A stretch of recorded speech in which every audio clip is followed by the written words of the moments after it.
Well, they're trying to weasel their way out of their obligations. Insurance companies making life even tougher for flood survivors. So tonight we're beginning a campaign to help those exhausted, battling families wiped out by policy fine print. I'm just terrified and sickened. I'm just feeling sick to my stomach about it. There's so many hidden clauses. 2 weeks after the floodwaters washed their lives onto the lawn, pages of policy loopholes have ripped apart the insurance safety net thousands of flood victims thought would help them rebuild their lives. We've got nothing. Yeah, no insurance and no cash anywhere. They've hidden behind lawyer speak, they've hidden behind fine print, and quite frankly, it's a real bastard act. Tonight, the current affair fight back begins. We're campaigning on behalf of grief-stricken families wiped out by policy fine print and encouraging cold-hearted insurance companies to show some compassion. Trying to make sure we don't leave any of the personal stuff in. This is Coleman Street in the suburb of Graceville. These neighbours all thought they were insured for flood damage, but now I just don't think we're going to get anything. We've got no hope. when the water tore through, Kylie McNaig used a tinny to try and save what she could. Carolyn Fallback's home was totally submerged, but even in the flood's darkest hour, her husband Kent didn't give up hope.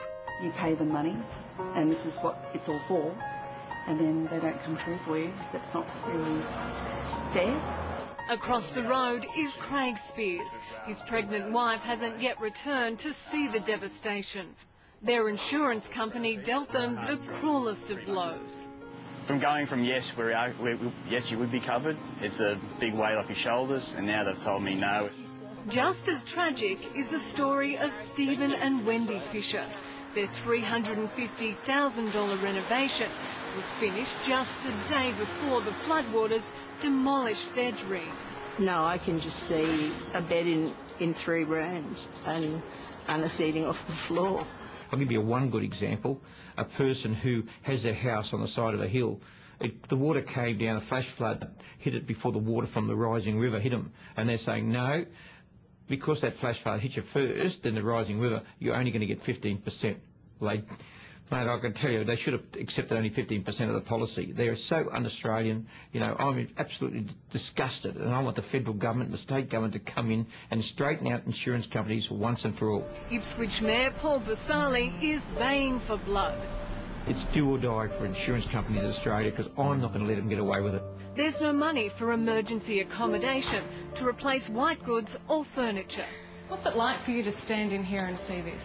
It's awful. It's an awful feeling to see this was once a reasonably nice kitchen and now it's nothing. It's a dastardly act at the lowest possible time in the history of Queensland. Scott Driscoll warns the United Retail Federation will launch a class action in the courts against any insurer caught playing games with business or homeowners. They've paid for their premiums already, but now they're getting stung by these dog insurance companies that want to run away when the going gets tough. But it's not just the insurance companies. Financial advisor Damien Eversry says lazy insurance brokers failing to complete the right checks and balances before assigning flood cover are also to blame. People are now owing more on their mortgage than the house is worth. This means that they have the ability to go bankrupt. And talk about kicking these people when they're down. Martin Hood from Bell Properties says when the flood was at its peak last week, heartless real estate vultures swooped in to scavenge a property bargain. I just guess that's what human nature is. People do come and see an opportunity there to make a lower offer. They're playing with words. That's what they're doing. Rodney Shepherd started the Name and Shame Facebook group, People Against Insurance Companies Who Won't Pay Out Flood Victims. What they're doing is un-Australian, very un-Australian. But the Insurance Council of Australia is pointing the finger back at their now homeless and heartbroken customers, saying they never properly read their contracts.